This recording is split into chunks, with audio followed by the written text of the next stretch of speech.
Мына біріншіден мынау алдымыздағы пивной бар дейді ғой, пивной бар Гурий порт деген бізге тыным бермейді.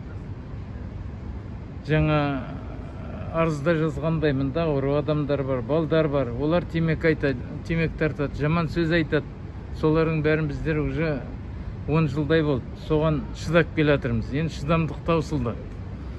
Біріншіден айтарым. Екіншіден қазір халық осы неге жазуға, осыларға айтуға қорқады. Шындықты айтуға. Себебі біріншіден бұлардың арттарында қалталы адамдар бұлар. Сосын оның артында әкімшіліктің адамдары тұр. Сондықтан халық қорқады. Оның бір несі болады деп ән кетіп бара жатыр. Түнімен ұйқы жоқ, таңға шейін айқай-шу, мыналардың айқай-шу. Ішіп алған адамдар таңға шейін айқай-шумен тыныштық бермей тұр біздерге.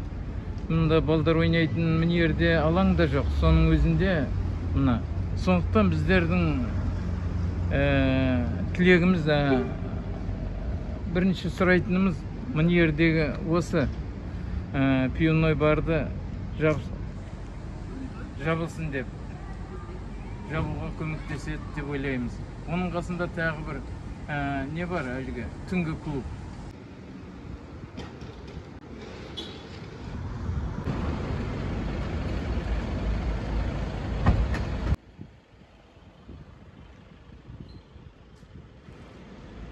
Жерге тыныштық керек, үлкен кісілер тұрады.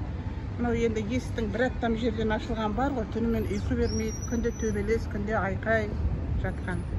Қаншама арызданды, бірақ ешқандай нәтиже шығып тұрған жоқ күні бүгінге дейін. Жаппағанның өзінде сағат ертерек жабу керек бұны. Бұл дейтін түнгі 3-ке 4-ке дейін таң қанша ағарады, соған дейін ашық тұрады. Бұл дейтін халыққа демалыс керек, тыныштық керек, былай қарағанда. Бізге тыныштық керек мына жерге.